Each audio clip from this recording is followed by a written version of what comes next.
Thanks, Dave. Could you do that thing where you say my name twice? Hearn. Thank you. I like that. I've always wanted you to do that for me, Dave. Thank you. Thanks for joining us again. Second press conference of the 3.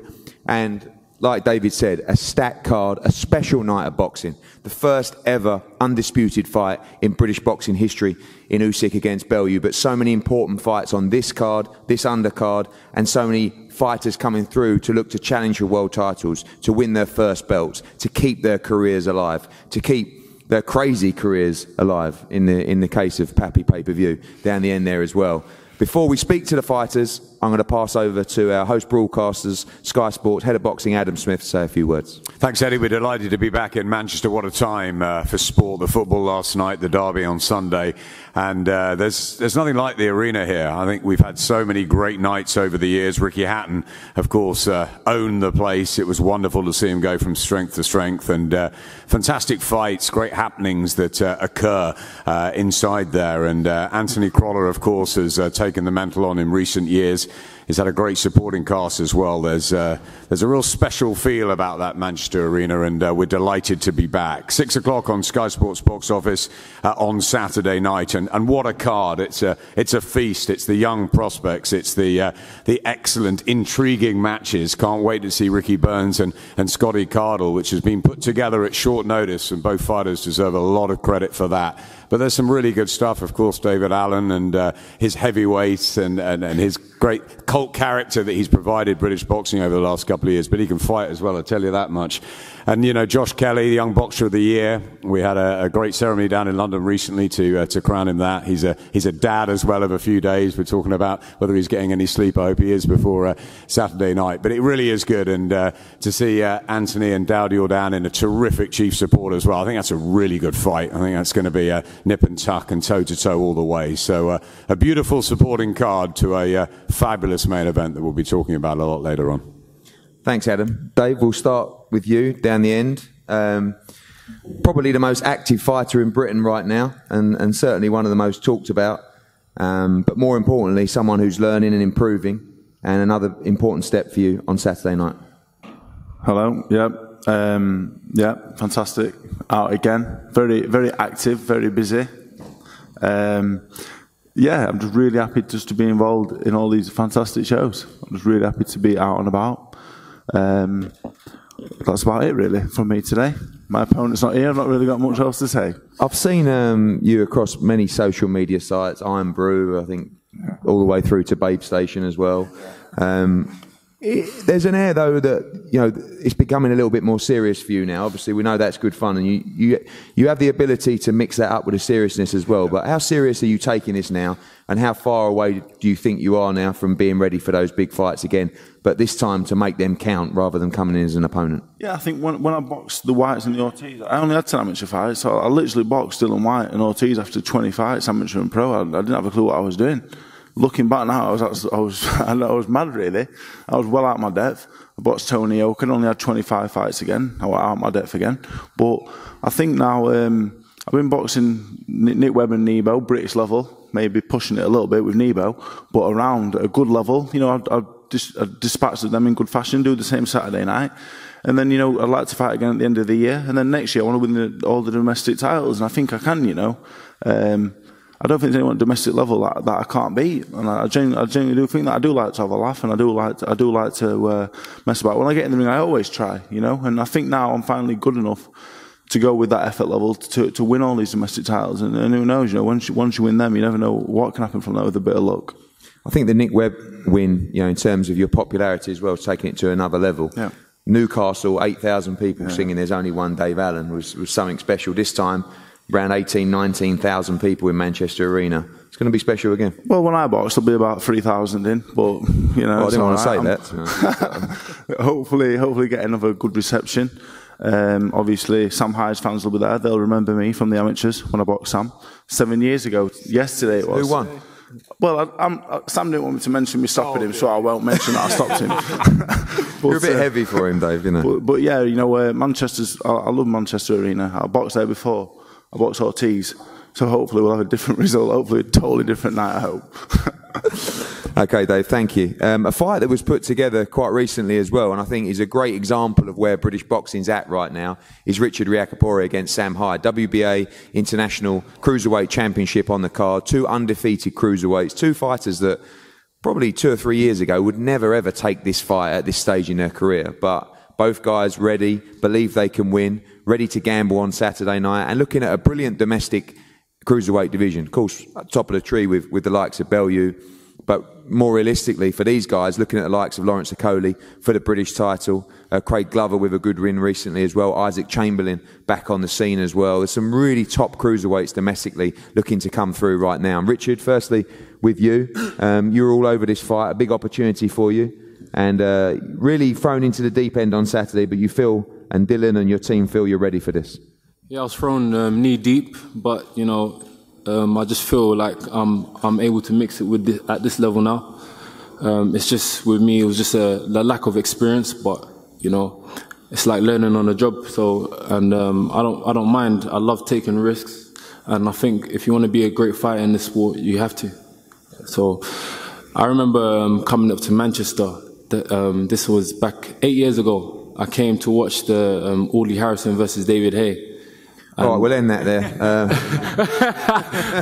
So, I remember watching George Grove versus Kenny Anderson, you know, and I was just filled with admiration and respect for these fighters. One day, maybe I could do the same thing. And next thing you know, 8 years later, you know, I got a title fight here. It's absolutely insane, you know. And I'm just gonna come and give it everything I got. I believe I can win. And like Tony Bellew says, believe you and me, lad. Trust me, I'm going to give it everything. I'm bringing that title back to London. Simple. Richard, tell us a little bit about your story. I know that, you know, obviously many have seen you in the ring, but growing up in London as well, you're a great advocate as well of how boxing can change lives. Yeah, so I grew up in South East London. I got myself in a lot of trouble growing up. Been to jail, been stabbed. And, you know, I reached a crossroad where I had to make a decision. Like, do I want to continue with this lifestyle? Always paranoid, looking over my back, trying to survive, having to arm myself just to make sure that I don't get myself killed. And then I just found a boxing gym, the Lynn ABC, started training with Sam Mullen and everybody down there.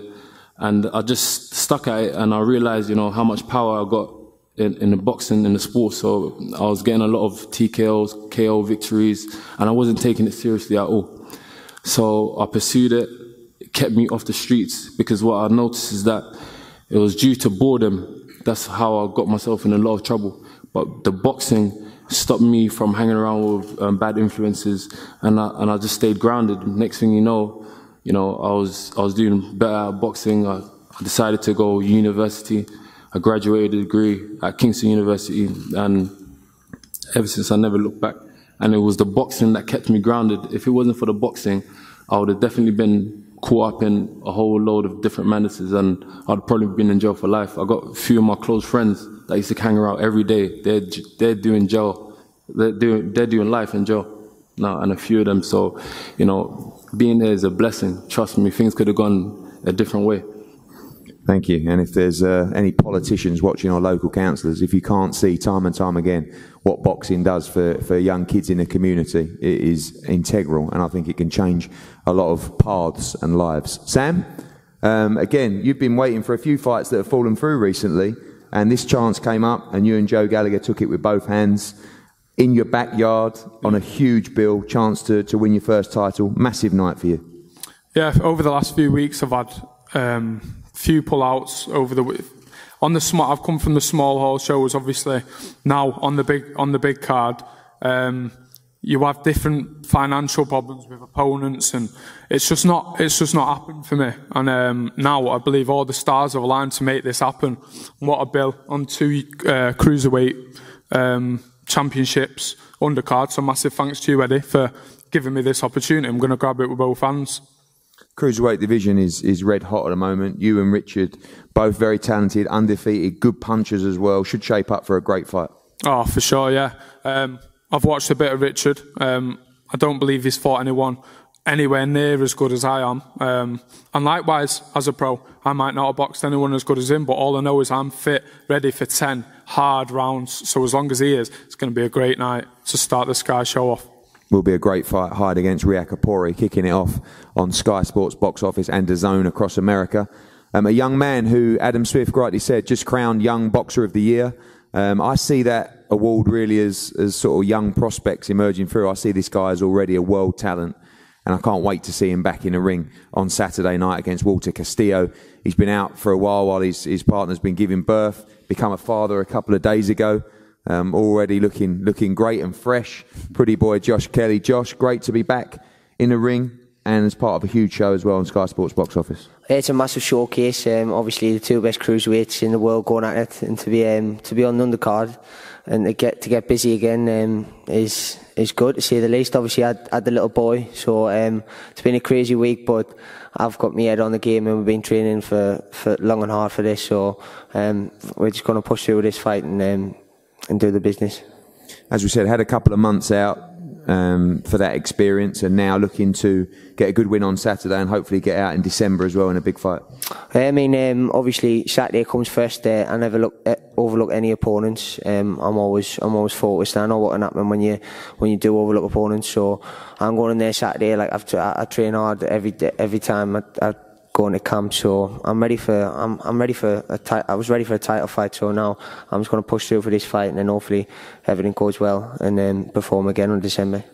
See your Olympic Rio teammates. I know you're all your own people, but all those guys now merging into headline acts, you know, over the next few months, and also 2019, the likes of obviously Joshua Buatsi going well. Lawrence Okode's picked up British and Commonwealth titles as well. See a real changing of the guard in British boxing with these young guns coming through, looking to headline shows in 2019. It seems like everyone's in competition with everyone at the moment, not just in your weight division, but just to outshine each other. So it's a healthy competition, and obviously competition breeds champions, and I'm ready to step up whenever and wherever, and get the job done. I'm here to become the best. I'm not messing about, so I can't wait. Thanks, Josh. A fight that really did come out of nowhere was Scotty Cardle against Ricky Burns. Ricky Burns was due to box in America. We changed the location from Las Vegas to Kansas. All of a sudden, he preferred Manchester. And Scotty Cardle, who was, of course, down to fight Joe Cordina for the Commonwealth lightweight title as well. Paul Reddy, who works with us, just said, why don't we do Cardle Burns? I said, well, I'm not sure both those guys will be up for that at short notice. 2 phone calls later, deal was done. And these guys are up for the battle on Saturday night. Scotty, at the stage in your career now where you've got to take these opportunities, it's a no-win, no-lose situation for you, rather. And, you know, ultimately a great fight, one that's been talked about, I guess, before, but set to be a great fight between you and Ricky on Saturday night. Yeah, it's been talked about before, obviously, with my Scottish background and that, and to be fair, getting in the ring with Ricky, it's an achievement in itself, but I won't be looking past anything. I'm obviously going into this game just over 6 years ago, turning pro. My 5-year plan was to be world level, and in all seriousness, I've underachieved. So going into a fight like this, it can fast track me to some big fights out there, and it can open some good doors for me. So I won't be taking it lightly. Obviously, I've been training for Cordina for the last 12 to 13 weeks, and it's been intense, the training. But I'm very grateful that Ricky stepped in, and I still get to fight, and the fight's on, and I know what I've got ahead of me, and I'm in great shape, and I'm ready for Saturday night. Like you say, you know, a victory against Joe Cordina could sort of propel you onto Commonwealth and British level, but a victory here on Saturday night could completely change the route of your career and put you straight in the line for some major fights. I believe so, definitely. Obviously, Cordina he's an 8-fight professional, and obviously with a loss on his record, it won't really affect too much. But a loss on either our record on Saturday night is going to cost a lot. So I think we both know what's on the line. There's no needle in this fight, and like I said, I'm very grateful for him stepping in. But obviously, when fight night comes, the respect will be left aside, and that will come through after the last bell. But yeah, it's there's some there's big moments to come after this fight, I believe, and I've just got to make sure I'm on my game on the night. Ricky, you know you'll fight anywhere at any time. You're just dying to get in there. You had a great fight with Anthony Crolla at the same arena not so long ago. Important fight for you on Saturday. Can't slip up in this fight. We know you've got plans, obviously, still major fights in your career, and not taking Scotty lightly ahead of Saturday. I know, we get the phone call last week asking would we box on Saturday night. Me and Tony, we spoke about it. We jumped at the chance to be on such a huge bill. But, we train for every fight the same. Obviously, we were down to box next week, so we were in full camp anyway. Training in that was going perfect. Obviously, I was meant to fight Joe Cardina, but I was there when Joe done his hand in the gym. Obviously, he's had to rest it for a few weeks now, so I'm able to fight. I'm more than happy to, as you know, I'll fight MD at all. It doesn't really bother me. You just hit the phone and tell me. So we're looking forward to Saturday and getting in there and getting the job done. I think it's fair to say a lot more to gain for Scotty in this fight than there is for you. Do you feel that pressure that you're expected to win on Saturday night, and really all the pressure in this fight is on you? Not at all. I've been looking, obviously when you're on social media and you can see people are saying that, but maybe me, I treat every fight the same. We train for every fight the same. So this isn't any different. We just need to go out there, same as always, first couple of rounds, suss it out, and we'll take it from there. But we're confident to get out and getting the job done. Obviously, you've been part of some huge shows as well. I mean, Crolla against Jordan is a great fight, and also as a boxing fan yourself, Usyk Bellew, just a wonderful fight. No, Joe, the main event, that is the one for me. When it was first mentioned fighting in this show, not only do you get to box on it, but you get to sit back and watch your main event as well. Just fingers crossed that Tony can go out here and pull it off. Cheers, Ricky. Look forward to that. Burns v Cardle on Saturday night. A chief support that could certainly headline its own card at Manchester Arena, and we've seen Anthony Crolla do that time and time again. I just watched a promo released from Matchroom that will be run across our digital space and also Sky later on, and it just brings almost tears to the eyes to remember the nights at Manchester Arena that Anthony Crolla has achieved. Now, when you look at the likes of Tony Bellew and Anthony Crolla, I see a lot of similarities, guys who perhaps weren't expected to get to that place, but through hard work and dedication and smart work and good teamwork with their teams have got there. I remember getting the call in Las Vegas years ago when I was at the Amir Khan fight, and Joe phoned me up and said that Anthony Crolla had been in injury, had fractured his skull, he'd broken his ankle, and not just we felt like we'd lost the Richard Abril fight, but we felt like we'd lost Anthony's career. And when he got robbed of a decision against Darlis Perez in the first fight in Manchester, I just felt that there's no God. And when we managed to get the rematch and he stopped him, it was, and watch this promo, it was just one of the most special nights I've ever felt, I've ever seen. And I think the boxing community feel the same as well. Fast forward to a great victory against Ismael Barroso after he just knocked out Kevin Mitchell. Many people expected Crolla to lose that night. He knocks out Barroso, moves on to challenge unification fight with Jorge Linares, and the Ring Magazine belts on the line. Very close fight in the first fight. Second fight, Linares was excellent. And now he's back with a chance to have another shot at a world title in a brilliant fight against Daud Yordan. And I've watched Daud Yordan recently, one of the toughest competitors in the 135-pound division. Both these guys do exactly what it says on the tin. They're both going to come forward, meet each other head on. This is going to be an absolute war at Manchester Arena on Saturday night, and so much on the line. The victory will lead you to the mandatory shot against the brilliant Vasily Lomachenko, and that's a tough fight in itself, but a special occasion. And Anthony Crolla will be doing everything he can to be victorious on Saturday night. And firstly, Daud, welcome. How are you feeling ahead of this fight? Good. First, I wanna let me use my Indonesian language, and I have translate behind me. Yeah. Yang pertama, saya mengucapkan terima kasih kepada Matchroom Boxing atas kesempatan ini, juga kepada tim saya, Mahkota Promotion, Raja Sabta Oktohari, Simon, Erik, pelatih saya Pino Bahari, dan semua tim yang mempersiapkan saya untuk pertarungan ini. first of all, I would like to say thank you very much to Matchroom Boxing for this great opportunity, and also my promotions in Indonesia, Makota Promotion, Raja Sabta Oktohari, Mr. Sim, Eric, and also my beloved great trainer, Pino Bahari. Now, this is going to be a great fight between two guys who love to come forward and expecting a brilliant fight. Pertarungan kali ini tentu menjadi sejarah buat saya sendiri secara pribadi karena akan ditonton oleh 265 juta penduduk Indonesia, dan saya bertarung melawan mantan juara dunia yang sangat hebat, yaitu Anthony Corolla, dan saya sangat menghormati dia. This will be a great fight for me because it will be broadcast and lively and watched by the almost 265 million population in Indonesia. Then there will be a very respectable and honor for me to fight Anthony Corolla, which is I very respect to him, but there will be a great war. Thank you. Anthony, first thing from those quotes is you're going to be a huge star in Indonesia on Monday morning.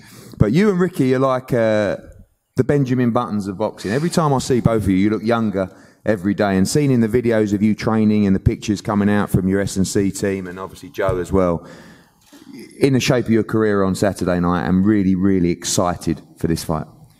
Yeah, it's a fight I can't wait for, and it's a fight that puts the fear into me because I know what a good fighter that Dow Jordan is.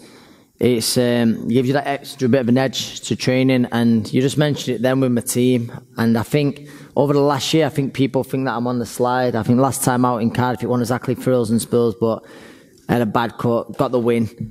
But this, you just mentioned it earlier, this is the kind of opponent that I believe brings the best out in me. And my team, from the boxing side of things, most importantly, Joe believes in boxing better than ever. My strength and conditioning, I'm getting stronger and faster. And I look at all these little things and I think, if everything's improving around me, then I'm improving as an athlete and improving as a boxer. And I genuinely believe the best is still to come. And I will need my best on Saturday night to defeat Dowd. I bumped into him yesterday outside the hotel, him and his team, gentlemen, and we'll shake hands and we go to war Saturday night. I think anyone who knows boxing knows that stylistically this can't help but be a great fight.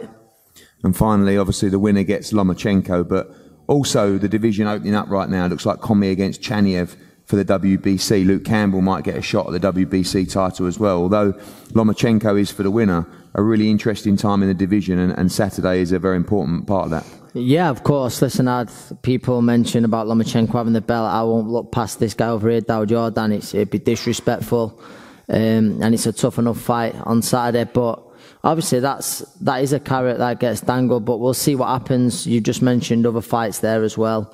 Some of the titles becoming free.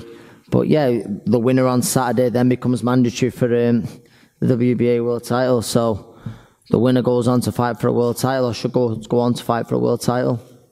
Thanks, Anthony. Crawler against Jordan is a wonderful fight. Chief support to the Usyk Bellew card on Saturday night, and so many great fighters and great matchups going to be leading us up to that huge main event on Saturday night. We're going to have head-to-heads at the front of this stage now, and then we'll have a short break and we'll resume for the Usyk Bellew press conference shortly. Thank you.